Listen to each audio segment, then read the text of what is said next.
நீதி வழங்கும் போது அண்ணன் தம்பி சொந்தம் பந்தம் பணக்கார ஏழை எதையுமே பார்க்க கூடாதுடா. நாயத்தை மட்டும் தான்டா சொல்லணும். வணக்கம் தமிழா. விடுதலை பாகம் 2. அதிகாரத்தின் உச்சாணி கொம்புல இருக்க அரசு அதிகாரிகளையும் அரசியல்வாதிகளையும் ஒரு தனம் கதிகலங்க வைத்த திரைப்படம் விடுதலை பாகம் 2. இயக்குனர் வெற்றிமாறன் இயக்கத்தில் விஜய் சேதுபதி நடித்துள்ள படம் தான் விடுதலை பாகம் 2. உண்மையிலுமே இந்த படம் பார்த்ததுல இருந்து ஒரு மாதிரி மனசுக்குள்ள நம்ம என்னதான் நினைக்கிறோமோ அதெல்லாம் திரையில வந்த மாதிரி மனசு சந்தோஷமா இருக்கு. இந்த திரைப்படத்தையும் சில பேர் விமர்சனம் பண்றாங்க, அந்த கருத்துக்கு அப்புறம் வரும். இந்த படத்துல எதனுடைய கருத்தை வெளிப்படுத்துகிறாங்கன்னு சொல்லிட்டு அதை பத்தி பேசணும்ல. இந்த படத்துல முக்கியமாக என்ன சொல்லியிருக்காங்க அதை பத்தி பேசணும்ல. அதுக்கு முன்னால ஒரு சின்ன இது ஒன்று ஞாபகம் வருது. அதாவது ஒரு தொழிலாளி இருக்கான்னா அந்த தொழிலாளிக்கு மேல முதலாளின்னு ஒருத்தன் இருக்கான். அந்த முதலாளி என்றவன் இந்த தொழிலாளி கிட்ட இருந்து எந்த அளவுக்கு உழைப்பையும் பணத்தையும் சுரண்டானோ அவன் சுரண்டிட்டு அவன் சந்தோஷமா இருக்கான். அதே மாதிரி தான் இந்த இந்திய அரசாங்கமும் சரி, ஒரு சாதாரண மக்கள் இருக்கிற அத்தனை வரி பணத்தையும் வரி மேல வரி போட்டு இந்த சாதாரண தொழிலாளிகள் இருந்து அத்தனையும் ஜிஎஸ்டி என்ற பேர்ல வரி விஐபி என்ற பேர்ல இவங்கிட்ட இருந்து புடுங்குது. இந்த புடுங்குற 2 பேர்கிட்டையும் எப்படி முதலாளிகிட்டையும் அந்த இந்திய அரசாங்கத்தும் இந்த ஏழை மக்கள் இருந்து புடுங்குறாங்க பார்த்தா இந்த வரி பணத்தையும். இதற்கு எதிராக எவனாவது கேள்வி கேட்டா அவன் தான் நக்சலைட். உண்மையுமே அவன் தான். இது எவெல்லாம் இருந்து கேள்வி கேட்கறானோ அவன் தான் இடதுசாரி சிந்தனையாளர். இவன் எவெல்லாம் கேள்வி கேட்கறானோ அவெல்லாம் கம்யூனிஸ்டா மாற்றப்படுகிறான். உண்மையிலுமே அந்த மாதிரி தான். எவெல்லாம் கேள்வி கேட்டானோ அவன் தீவிரவாதிகளாகும் இந்த உலகத்துல சொல்ல வேண்டிய சூழ்நிலை இருக்குது. அவன்லாம் தீவிரவாதி. மக்களுக்காக எவெல்லாம் போராடுறானோ இடதுசாரி சிந்தனையோடு அவெல்லாம் தீவிரவாதி அப்படின்னு இந்த படம் சொல்லுது. உண்மையிலுமே இந்த படத்துல வைக்கிற ஒவ்வொரு கருத்தும் சரி, எல்லா கருத்துக்கும் மேல ஒரு மனிதனுடைய இறப்பு என்பது, ஒரு மனுஷன் இறந்துட்டானா அந்த இறப்பு உண்மையிலுமே சாதாரணம்.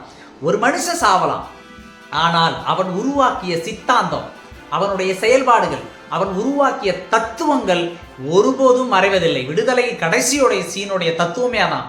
ஒரு மனுஷன் செத்து போலாம், ஆனா அந்த மனுஷன் உருவாக்கினான் பார்த்தீங்களா, அதனுடைய சிந்தனை செயல்பாடுகள் எப்பொழுதுமே அழிவதில்லை என்பதற்கு விடுதலை பாகம் 2.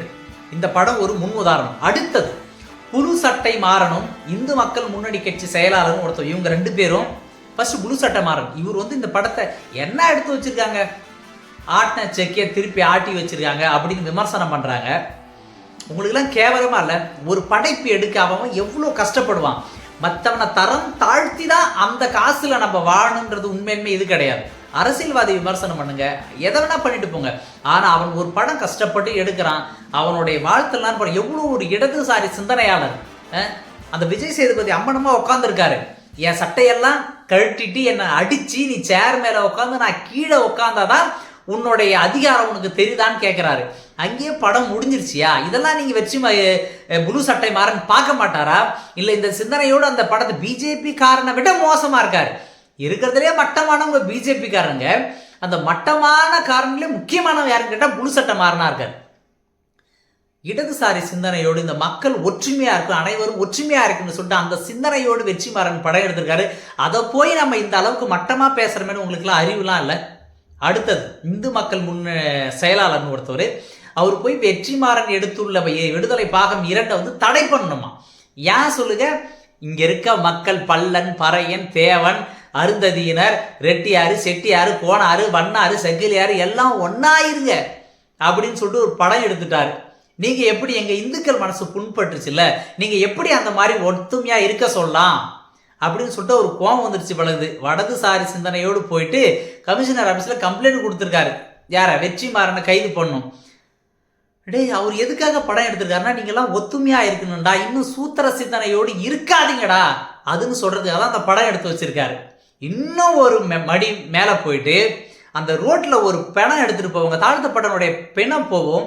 அந்த பிணம் போகும்போது ஆப்போசிட்ல வரவங்களாம் தடுத்து நிறுத்திடுவாங்க. தடுத்து நிறுத்திட்டு இந்த வழியா காலங்காலமா சம்பிரதாயமா இந்த வழியா தான் எடுத்துட்டு போகக்கூடாதுன்னு உங்களுக்கு தெரியுமா, அப்புறம் ஏன் எடுத்துட்டு வந்தீங்கன்னு ஒரு கேள்வி கேட்கும் போது அவங்க கிட்டேயும் ஆயுதம், நீங்க எந்த மொழியில பேசுறீங்களோ அந்த மொழியால் எங்களுக்கும் பேச தெரியும்னு சொல்லிட்டு அடிங்கடான்னு. நான் கூட நினைச்சேன் அங்க முன்னால ஒரு பிராமணர் இருக்காரு, அவரை தான் அடிங்கடான்னு சொல்லுவாருன்னு பயந்துட்டேன். ஆனா அவர் மோளத்தை அடிச்சு அந்த வழியா அந்த பிணத்தை எவ்வளவு ஒரு சண்டையும் இல்லை, மற்றவங்க மனசும் புண்படலை.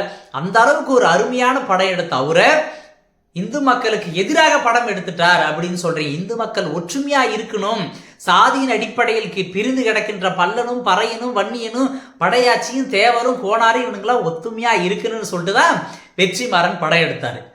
அதுக்கு அடுத்தது இந்த விடுதலை பாகத்துல நம்மளுக்கு பிடிச்ச ரொம்ப இன்ட்ரெஸ்டிங்கான சீன் எதுன்னு கேட்டா, அந்த படத்துல வர ஃபர்ஸ்ட் அந்த 10 நிமிஷம் கருணாசோடைய குழந்தை வந்து நடிச்சுட்டு போவார். அருமையான சீன். உண்மையுமே இங்க இருக்கிற பண்ணையார்கள்லாம் உண்மையாவே அந்த மாதிரி நடந்திருக்கு. கீழ்வெண்மணியில் எப்படி படுகொலை நடத்தப்பட்டதோ அந்த மாதிரி இல்லை. இங்க இருக்க பண்ணையார்கள்லாம் கல்யாணம் பண்ண முதல் இரவு அந்த பெண்ணு பண்ணையார் வீட்டில் தான் இருக்கணும். அதுக்கு எதிராக அவ்வளோ எவ்வளோ அழகா, இன்னும் எத்தனை நாளைக்கு தான் நாங்கள் ஊன கும்பிடு போடணுங்கிறது எடுத்து அடிப்புன்னு சொல்லிட்டு கருணாசு பையன் போய் அடிச்சுட்டு அந்த 10 நிமிஷம் தானே விறுவிறுப்பாக்கினார் பாரு. அருமையிலே அருமை. அடுத்தது ஒரு சீன் வச்சிருக்காங்க பாரு. நாங்க யாராவது ரயில்வே கேட்ல போயிட்டு தலை வச்சு படுத்தாதான் இன்னைக்கு நீங்க இந்த சீட்ல உட்காந்துக்கிட்டு பேச முடியும் அப்படின்னு சொல்லிட்டு இவர் சொல்றாரு பாத்தீங்களா. என்ன அருமையான சீனு. நீ மொழிய மாத்திக்கலாம், உன் பேச்ச மாத்திக்கலாம், ஆனா உன்னை ஒருபோதும் அவனா ஏத்துக்க மாட்டான். இளையராஜாவும் அப்படிதான். நீங்க எவ்வளவு பேர் இசையமைச்சாலும் சரி, எது அமைச்சாலும் சரி, கோயில் வாசப்படி வரைக்கும் தான். அந்த கோயில் கட்ட நீங்க பணமே கொடுத்திருந்தாலும் நீங்க கோயில் கருவறைக்கு உள்ள போக முடியாது. அர்த்த மண்டபம் வரைக்கும் கூட உங்களை அலோவ் பண்ண மாட்டானதுல ஞாபகத்தில் வச்சுங்க. அடுத்த சீன், அந்த பெண்மணி சொல்லுவாங்க பாரு, இந்த முடி இல்லாத காரணம், இந்த முடி இருக்கிறது தான் என்னுடைய வலிமையை கம்மி பண்ணுது அப்படின்னு சொல்லிட்டு என்னை முடிய பிடிச்சி அடிக்கிறாரு, அதனால நான் அவரை திருப்பி அடிச்சேன் அப்படின்னு சொல்லிட்டு சொன்னாங்க பாரு. எங்கேயோ போயிடுச்சு கதை. எவ்வளோ அருமையான சின்ன. ஒவ்வொரு இடத்துலையுமே சரி, ஒவ்வொரு இடத்துலையும் அந்த போலீஸ்காரங்க பாரு, அதுக்குள்ள இருக்க அவங்களே எல்லாத்துக்கும் உள்ள இருக்க அவங்களே அந்த போலீஸ்காரனை சுடும் போது அந்த சீனெல்லாம் எவ்வளோ ஒரு தத்துரூபமா எடுத்து வச்சிருக்காரு வெற்றிமாறன். அவரை போய் நம்ம விமர்சனம் பண்றமே கொஞ்சம் கூட வாய் கூசாமவே ப்ளூ சட்டை மாறன் அவர்களும் இந்த இந்து முன்னணி கட்சி அந்த செயலாளரும் பேசியிருக்காரு. உண்மையுமே மனசு கஷ்டமா இருக்கு. அந்த அடிப்படையில ஒரு மனுஷன் இப்படிதான் இருக்கணும் அப்படின்னு சொல்லிட்டு அழகா எடுத்து வச்சிருக்காங்க. கடைசியா அவர் சரண்டராவா வராரு. யாரு? விஜய் சேதுபதி வராரு. அவரை சுட்டு கொன்னுருமன்னு சொல்லிட்டு அவ்வளோ ஒரு இதுவா இருக்கு. பிரபாகரன் அவர்கள் இது முன்னால வந்தாலும் சரி, உண்மையுமே கடைசியில் பிரபாகரன் அவர்களை பார்த்த மாதிரி தான் விஜய் சேதுபதி அந்த கடைசியா நடிக்கும் போது எல்லாத்துக்கும் மேல மனசு அப்படியே வருடி விட்ட சீனு. மனசு அப்படியே இந்த மாதிரிலாம் எழுத முடியுமா, இந்த மாதிரிலாம் ஒரு வரிகள் எழுத முடியுமா அப்படின்னு சொல்லிட்டு உண்மையுமே ரொம்ப இருக்கு. அதிகாரத்துல உள்ளவன் தன் வரலாறை எப்படி விண்ணா மாற்றிக்கொள்வான். அதிகாரத்தில் உள்ளவன் தன்னுடைய வரலாறை அவனுக்கு பிடிச்ச மாதிரி தான் ஏத்துப்பான்னு எழுதிப்பான். அதனாலதான் படிச்ச அனைவரும் மேல வாங்க அசுரன்ல முடிச்சாரு. அதிகாரத்துக்கு நீ படிச்சா எல்லாமே உன்கிட்ட வரும், ஆனா நீ அந்த இடத்துக்கு வந்ததுக்கு அப்புறம் உனக்கு எவனா செஞ்சானா அவனுக்கு துரோகம் பண்ணாத அப்படின்னு சொல்லி படத்தை முடிச்சிட்டு இதுல என்ன பண்றாரு, நீ அதிகாரத்துக்கு வந்தாலும் வரலாறை நீ எழுதாத, மக்கள் உனக்கு தீர்ப்பளிப்பாங்க அப்படின்னு சொல்லிட்டு அழகா சொல்லி முடிச்சிருக்காரு வெற்றிமாறன் அவர்கள். உண்மையானுமே அந்த 2.5 மணி நேரம் எவ்வளவு அருமையா எடுத்துட்டு போயிருந்தார். உண்மையாலுமே ரொம்ப ரொம்ப ரொம்ப நன்றி இயக்குனர் வெற்றிமாறன் அவர்களுக்கும், விஜய் சேதுபதி அவர்களுக்கும், சூரிய அவர்களுக்கும். இந்திய மக்கள் அனைவரும் ஒற்றுமையோடு இருக்குன்னு இந்த படத்தை எடுத்திருக்கீங்க. அந்த சிந்தனையோடு எவெல்லாம் படம் பார்க்குறானோ அவனுக்கெல்லாம் அந்த படம் பிடிக்கும். வாழ்க தமிழ், வளர்க இந்தியா. நன்றி, வணக்கம். நம்ம சேனலை சப்ஸ்கிரைபர் பண்ணி வச்சுங்க. நன்றி.